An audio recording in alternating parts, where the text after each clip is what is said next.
Hello, everyone, and welcome to this edition of the Wonder Series.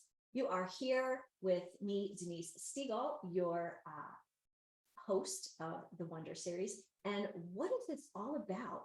The Wonder Series is your weekly opportunity to step back and wonder what life would be like if you looked at it from a different perspective, without any guilt, without any anger or frustration, just looking at other opportunities and possibilities, and how essentially that could give you that healthy, happy lifestyle that you have been searching for. I'm really excited to talk to my guest today. My guest today is Michelle E. Dickinson. She's a resilience coach and workplace mental health strategist.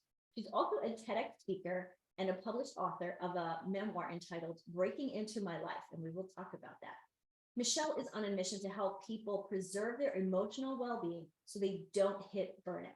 So we're going to talk about burnout. We're going to talk about resilience and really how both of those things, one goes hand in hand with the other. So Michelle, welcome to the Wonder Series. I'm so excited to be here. Thank you so much for the invitation. Oh, absolutely. This is going to be great. So let's talk a little bit about you and how you got to this place where you are, talking to people about resilience and mental health. How did you get to where you are today? It's such a loaded question. I'm going to give you the Reader's Digest version. Honestly, mental illness and mental health challenges have been the tapestry of my entire life. I was minding my own business, working a pretty good corporate job, when I was invited to give a TED Talk about the experience of growing up with my bipolar mother.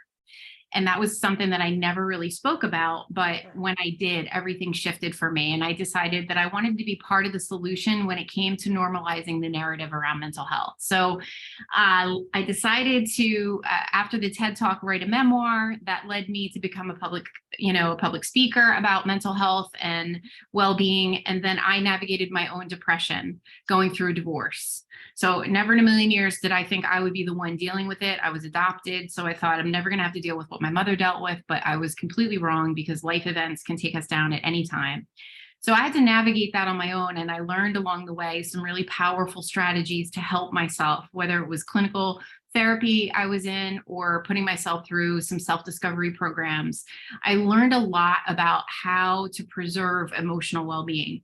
While I always struggled with seasonal depression, I was for the first time having to figure out, what is depression all about? How do I deal with this? How do I function when I don't want to function? So I left my corporate career and decided to start my own business and be part of the solution with helping to normalize the narrative. I didn't expect to become a resilience coach. I didn't expect to become a resilience workshop leader, but I started my business at the beginning of the pandemic, and that's where everybody was looking for support. And that's where I had the ability to offer what I learned. So that's the shortened version of it. But basically, I have so many perspectives on mental illness, whether it's caregiving my mom, leading change in a corporate environment around normalizing the narrative, and then also navigating my own depression. That's heavy. I mean, that's a lot on a person. Just one situation, and then to have both. But I guess in a way, it really has brought you to where you are because you understand both sides. Yeah, I think the biggest mistake we have is that we don't extend enough love and compassion to people. There's so many people struggling in silence, so many people who are dedicated, who just want to do a good job, that just get lost in the sauce. And before you know it, they've lost their joy, they've lost their shine. And I just think there's so much of an opportunity for us to help one another. And that's really my mission. I want to help people feel good, reclaim the joy they deserve. Important. And I would agree that, life is to be lived and we should be flourishing in life. But yet we see so many people, people that we know and love who are just, getting by or surviving rather than thriving. And obviously every day can't be, we can't be up all the time. I mean, life has its ebbs and flows. But those, those ups, there should be somewhat of a more consistent flow. Yeah, for sure. I mean, and I think, we just lived through a pandemic, and I don't want to keep harping on that, but that shifted a lot for people who had never experienced any type of anxiety or depression. Maybe for the first time, we're having to deal with that. And I feel like the magnitude of loss in all areas of our life, whether it was a loved one, financial stability, career, whatever kind of loss we've experienced, it's shaped us, it's affected us. And we have the ability to kind of restore the level of joy that we had before the pandemic. And that's where I think, we need to have the courage to not step over the fact that we don't have that level of joy and fight for it. What does that mean? And how do I get that back? Because I want that. I deserve that. And I think it's really important, especially for adults. Now, I was telling you earlier, I don't have my own children, but I have a niece and a nephew who are in their, early to mid 20s. And, my concern, of course, is, how the pandemic, and we won't harp on that, as we said, really affected them, and how as an aunt, as a parent, as a grandparent, and whomever may be listening, how they can look at themselves and how they can help themselves so they can help, the people that are around them. And I think that's an important piece, because sometimes it's when you take care of yourself, you take care of others. Yeah. And you modeled for others. What does it look like to take care of myself? What does it look like to put myself first? So I'm filling my bucket, so I get to show up the best version of me, right? It's all about showing up the best version of you for you and for those who are counting on you. Absolutely. So I want to throw this out here to everyone. So we have a theme today. We have a theme, and we're going to kind of work around it and give you some background and some strategies. So the question here is, how can we build resilience and proactively care for ourselves so that we never have to hit the wall and navigate burnout? So obviously, working moms, working, two people in a family working, kids doing whatever kids are doing. I remember I was really busy when I was in school, and all of the pressures of life in 2023. Yeah. How do we even begin, or where do we begin? I think we sort of have to back into this and say to ourselves, what's really at stake here? What is really at stake if you don't make yourself a priority? You don't make your well-being a priority, right? We all have heard the stories that stress kills, not to be too sobering here, but stress is that thing that if it compounds over time, it's going to show up in our physical bodies, right? So we have the ability to implement and do things where we can mitigate stress. We can, sort of set ourselves up to be able to deal with stress so that stress doesn't control us. And so what I see all the time in my practice, to be totally honest with you, is people get up in the morning. They're not only falling into their bed at night at being completely exhausted, but they're falling into their day. They get up in the morning, they fall into their day. They hit snooze, snooze, snooze, and then they hit the races. I got to do this, grab the coffee, out the door. This has to happen. And they're already in a tailspin. They've taken no time for themselves, no time to just breathe, maybe count their gratitudes, maybe do a little reading, a little prayer, a little meditation. They're not filling their bucket. They're immediately in that fight or flight mode, and they're trying to do everything for everyone else. So the first thing I would say is, what do you do for yourself every day? Because the reality is, us as women, I know this because I've heard people say this, well, I'm going to take that spa day in 3 weeks or 4 months or whatever it is. And we think a spa day is going to unravel, 6 months of compounded stress. And then at the end of the spa day, you're like, holy crap, it's over. Like, we have to realize that preserving our mental health and managing our stress begins on a daily basis with the little things. And I'm not saying you need 2 hours to yourself in the morning. I'm saying give yourself a half an hour. Do something for you before you start serving everyone else. That is so important. And it's funny that you say that, because I got back, I've been away or out of my office basically for 6 weeks. And it was very different. Like, my morning routine was kind of sporadic. And when I got home on this past Friday, I woke up Saturday morning in my own bed, and I was back to my routine. And I'm one of those people, like, I tend to get up with the sun, which in the wintertime is a little bit later. Mm-hmm. but my gratitude, I have a little journal. A friend of mine, that gratitude guy, he has a journal, and it takes literally 5 minutes to Yeah. just kind of fill in the prompts. Yeah. And I love how I feel when I get out of bed, Yeah. because I'm starting my day on a positive note. And so that, to me, it wasn't something that I always did, but that to me was where I found a huge change, a huge shift in my own life. Yeah. And I want to jump onto this point because I know that there might be people out there going, oh, that's really nice to do. Yeah, gratitude. Well, I'm pretty grateful. I'm a grateful person. But there's something really special about a consistent gratitude practice. And here's why. The mind is not wired to make you happy. The mind is wired to protect you. So immediately upon waking up, if you're not careful, your mind is already thinking about everything that's wrong, broken, or needs your attention. It is not organically going to go to the space of gratitude. We can retrain our minds and help ourselves feel better before we even get out of bed by doing something as simple as a daily gratitude practice, because then you're shifting your gaze away from what's wrong and broken to all the love and abundance that is right in front of you. So I love that. Right. And what it just made me think of is in relationships, so often, we focus on that, that 10% that's wrong and broken, and we totally ignore the 90% that's good. Yeah. So it's very, very similar Yep.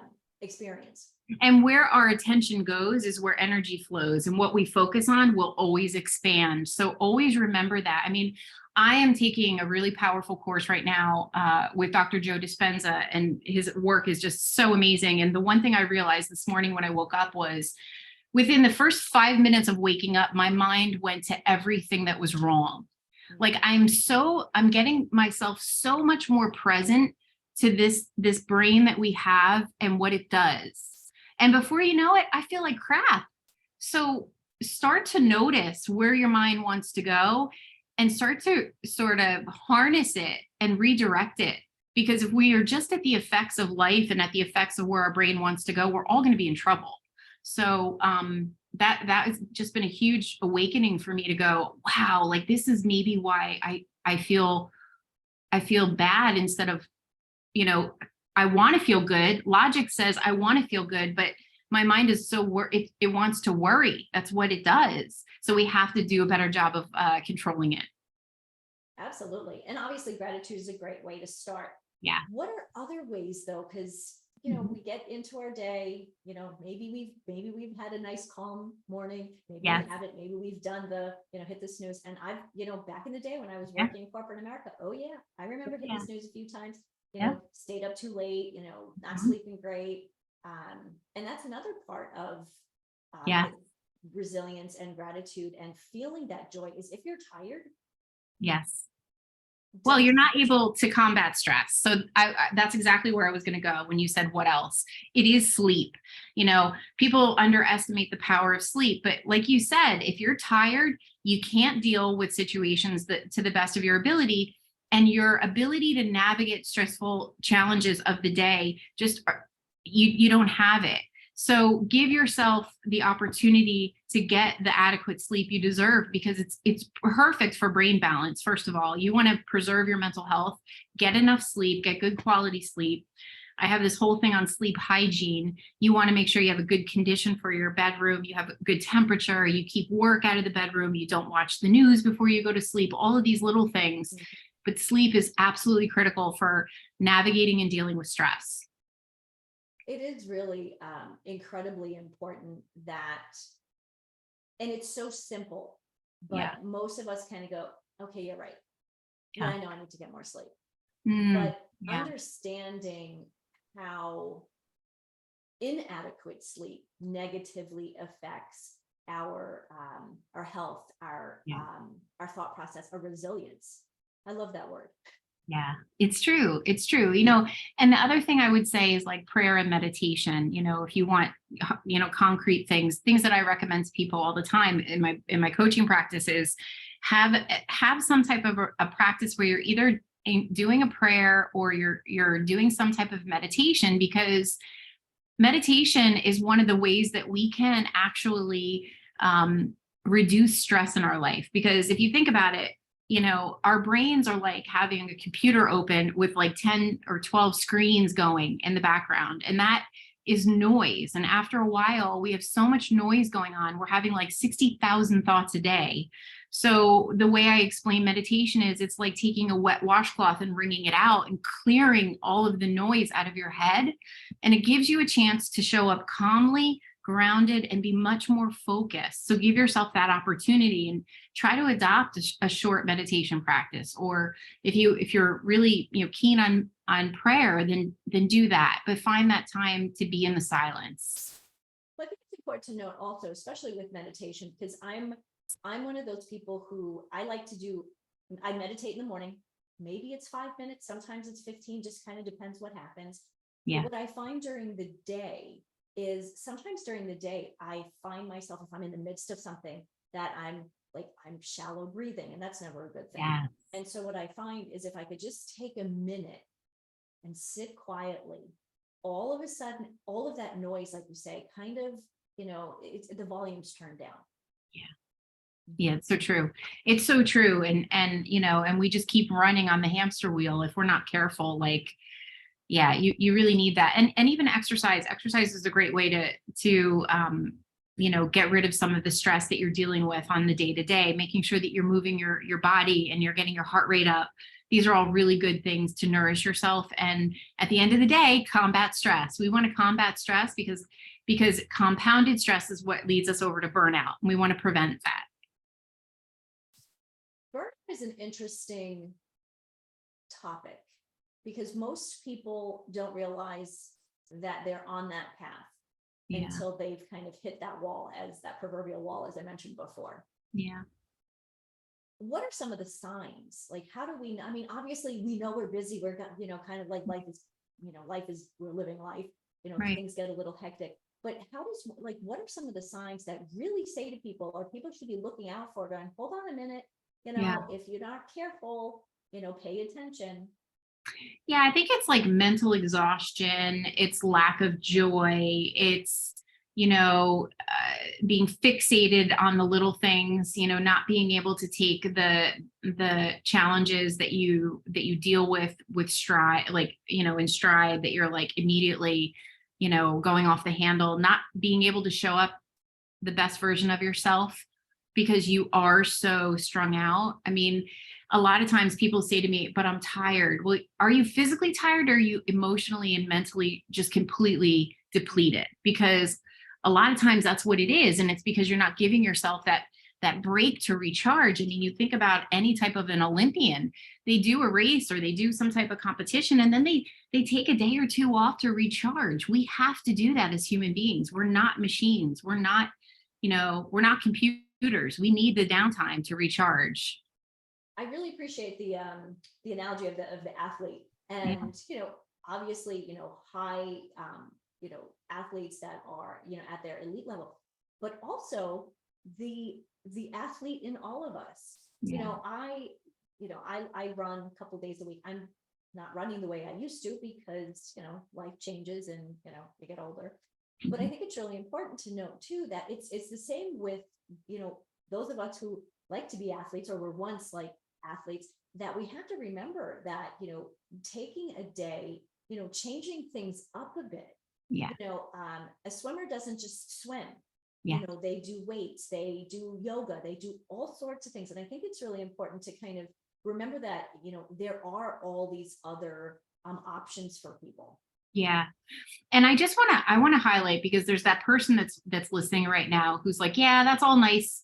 That's all nice to do. I love these ideas, but I just don't have time. This chick, Michelle, needs to realize she does not know my schedule, right? That there's someone in the audience who's sitting there going, I just don't have the time. So great for the person that has the time.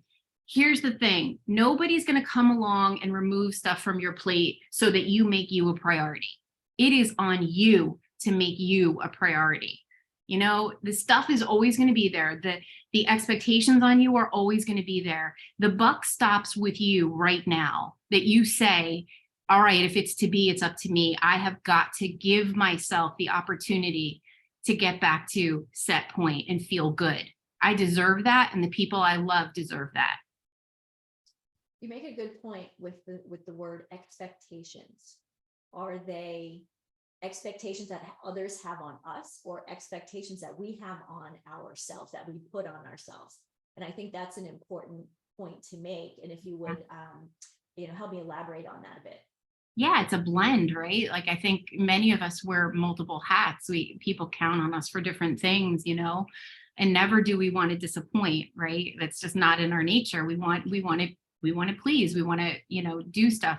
But then we also have the expectations we place on ourselves, right? What we think people need us to be for them. And maybe it's a matter of relaxing some of those expectations, because really, if you could relax it, like I have this conversation with my teachers all the time. I coach a lot of teachers, and we all know our teaching staff right now is like, they're leaving the profession and they need a lot of love. But like, I say this all the time to them, when it comes to your well-being, nobody is going to say, hey, you know what, like you go take that day. So I say to them, your expectations of how you want to show up and your love of the students and wanting to do so much is brilliant.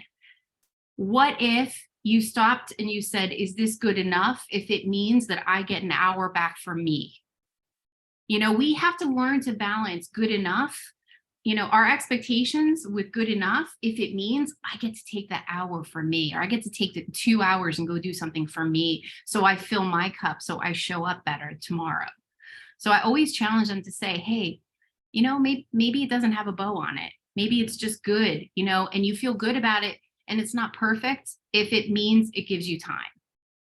There's actually a Harvard review paper that I read, I don't know, a year or so ago, and it's actually titled, good enough is good enough.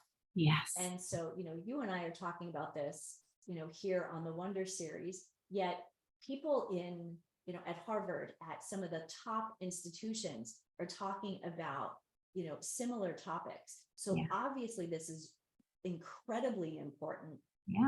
Not just to the people who are in those highfalutin type of positions, but to every one of us. And I think that's an important thing for people to remember, is you are important. Every last one of us is important. Your health, your wellness, your mindset, your well-being, that is important. Yeah, for sure. And at the end of the day, isn't life supposed to be fun and filled with joy? Yes. Come on, like, what do we have to do to shake ourselves and wake ourselves up to say, are you having fun? I do the resilience audit with all my clients. When I first meet with them, we have this, 21 question resilience audit. And one of the first questions I ask is like, hey, let's assess your level of joy right now. And what we do is we go back to a time when they had the most joy in their life. And we look at where they range that on the scale, and then like what their level of joy is now. And of course there's a disparity. So I remind them it's possible to have that level of joy because they felt it. So what do we have to do to get them back to that? Because life is supposed to be fun. Life is supposed to be joyful. There's going to be events that take us down now and then, but like for the majority, we get to create what we want for ourselves. We get to say what we're willing to tolerate as well. Right. And resilience is the ability to bounce back from all of those things. Yeah, for sure. It's interesting. So I just recently, I took a 6-week program. I'm actually doing another year-long program, where one of the exercises, at first seemed so silly, but what the coach had us do is to find a picture of us when we were young. And when you're young, you're happy and life is good, and before any negative thoughts are in your brain. And to look at that picture and remember who that person was and how you felt at that age. And I have to tell you, it was eye-opening. Yeah, for sure. And so you and I should talk about that offline, because I found it to be really incredible. And the people that I went through this course with, we all had an aha. And I think part of life and just trying to avoid the burnout is to find those ahas in life. And for sure. And we don't realize it's like over time we have life experiences that we put on different colored glasses. And before you know it, we have like 20 sets of glasses on, where we don't even see life clearly anymore because it's been painted by one tragedy, one traumatic event, one, upset, one, challenge. And before you know it, we've forgotten about what it was like to be that joyful little girl in that picture, so we have to sort of unpack that stuff so that we get to, show up and be who we know we can be. And to know that it is possible, no matter what Totally. situation, how old you are, circumstance, all of that. Yeah. How often does that come into play with your clients? I think a lot of people allow past narratives to run the show. So oftentimes, like I had a coaching call with a woman just before Christmas, a new client, and she spent, I would say, 45 minutes telling me how awful her life is because of the pandemic. And that just showed me how attached she is to that narrative. My life is because of, instead of from this moment forward, I get to create what I want for me. I'm just living, wearing the coat of I am the victim from the pandemic. And she was completely disempowered. And so it's very common. I think we don't even realize what we're doing. And I also think we have these influences, and I don't want to I don't want to trash the media, but like, if you listen to the news over and over, you will believe that we are all screwed. I mean, like, we have to be grounded. I mean, I say, don't bury your head in the sand. Like, honestly, you want to consume what you want to consume so you feel connected, but you have got to realize what is influencing and painting the picture of your narrative, right? And you get reinforcement. If you believe that you're the victim of COVID and you turn the news on, that just reinforces that. So we have to start to recognize, what's running the show. Is it a good story, or is it one that just has you completely, morphed into someone that you don't even recognize? And one of the things I always say with my clients is just change the channel. Yeah, because we can. Something different. Yes. And when you do that, you totally tune into a different vibration. Yeah. One of the things that I love to do is, like, I love watching cooking shows. There are not as many on as there used to be, but to me, that's kind of like, okay, like, with all of the noise and Yeah. I mean, even the morning shows, they get so repetitive, and every single news conversation is negative. Yeah. And you get to a point where I'm done. Like, I have to be done. For sure. I can physically feel the difference if I've been listening to a lot of news media or social media. Oh yeah, that too. Let's talk a little bit about social media and how that can really change the narrative there, and how that affects us. Yeah, like, there's what's that saying? I had a friend of mine say, it's your life. You get to fire, hire, promote, and demote those who need it, right? So same thing on social media. If you don't like what you're following, unfollow. If you don't appreciate how you feel when you look at someone's content, delete, unfollow, whatever. You are the protector of what you allow your mind to consume. So I say occasionally take detoxes from social media. That's so healthy to do that. Monitor how much time you're spending on social media, and be responsible with how you feel looking at certain content from certain people. And if you find that you don't feel good, then stop it. Stop the nonsense. You wouldn't go to a stove and get burned and go, oh, let me go back and do that again. Like, we have control over that. So we have to be responsible for what we're allowing our mind to consume, just like what we're responsible for letting our mouth consume for our physical health. Absolutely. That's a very good point too. When we talk about resilience and we talk about, mindset and mental health, the conversation about food and nutrition doesn't often apply. At least people think, but it does. It does so much. Oh, and yeah. so let's talk about that, because that's a piece that that's near and dear to my heart, is the nutrition piece. Energy. I mean, it comes down to energy, like how you want to show up. How do you want to show up? You want to show up the best version of yourself, or someone who's tired, depleted, has no energy? Energy is everything. And if we're fueling our bodies with garbage, we can't expect to show up and have that energy. So, and the same goes for our mental health. If we want to be mentally strong and have the ability to navigate stress, we have to be fueling our bodies with good food. It is so woven together. I talk to people about this all the time.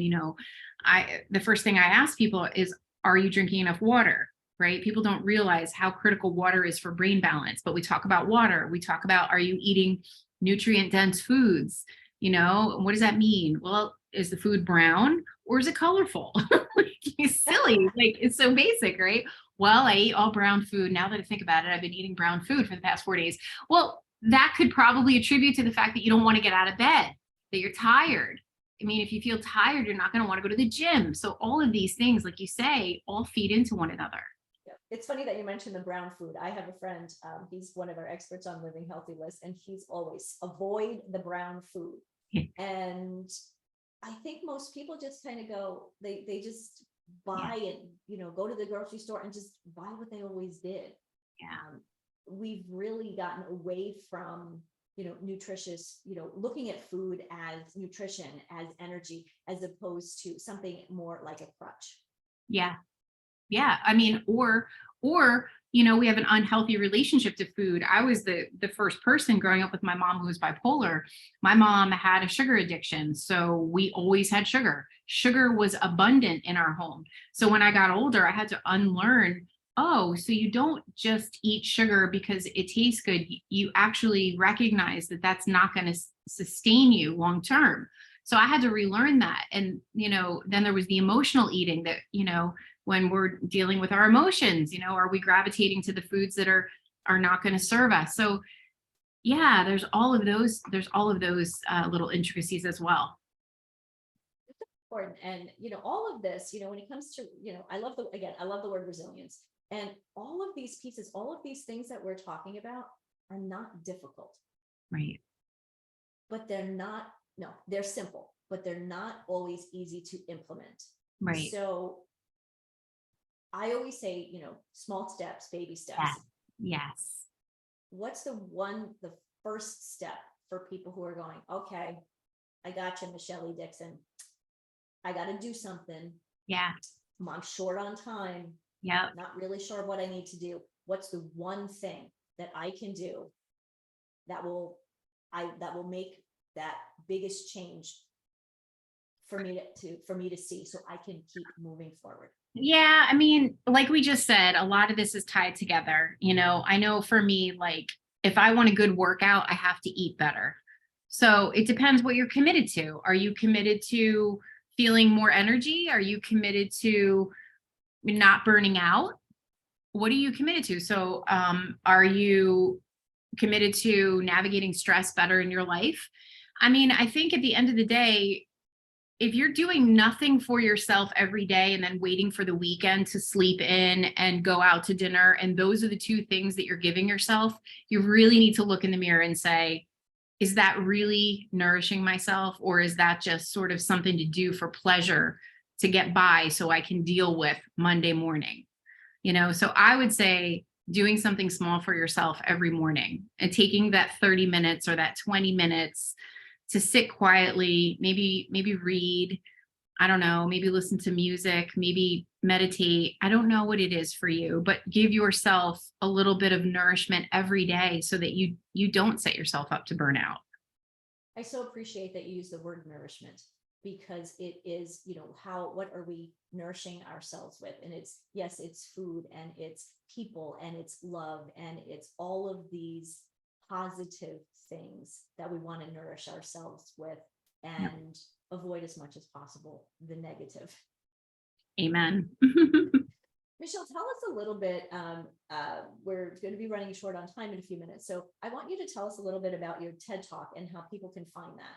Yeah, sure. So my YouTube channel, if you just go onto YouTube and you look up Michelle's Conversations That Matter, that will bring you to my YouTube channel. I do a lot of interviews on mental health in general, but the very first video on that channel is my TED Talk.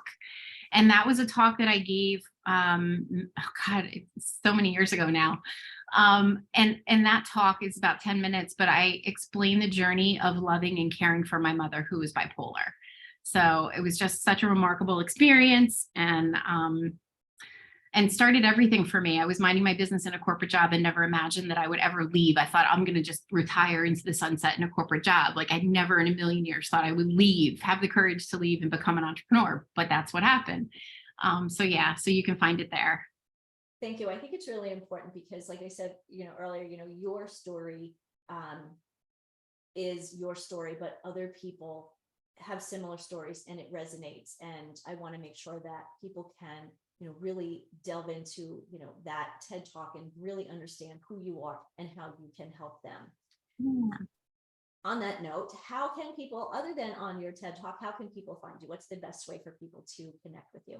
Yeah, so I do individual resilience coaching. You can, if you're interested in getting free tips to learn a little bit about me and my style, I would say, as a consumer, you can simply go over to TikTok and look up Resilience Coach Michelle. You'll get a whole bunch of tips from me for free, and then see if I'm someone you'd want to work with.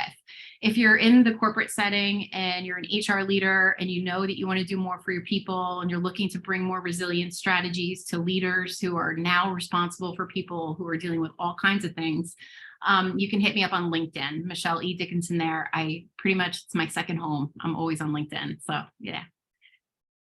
Well, thank you so much for this amazing conversation. And I do hope this is the first of many in the future. I definitely would love to have you back on the Wonder Series and take this conversation to that next level. Awesome. Thank you so much for having me. Absolutely. Thank you to our listeners. We really appreciate you. We are here at the Wonder Series every Wednesday at 12 p.m. Central Standard Time. If you love what you hear, please, check us out on Spotify, Google, anywhere you listen to your podcast. Subscribe and give us a 5-star rating because that's really awesome. That's really helpful for us. You can also find information about me, Denise Stegall, on livinghealthylist.com and check out all of the free resources we have there for you. So everyone, thank you again. Michelle, thank you. I'm going to sign off now with what I always sign off on. Okay, now I feel I change that every now and then, don't I? Healthy living for a happy life. I want you guys all to start wondering and start living. Have a great day, everyone.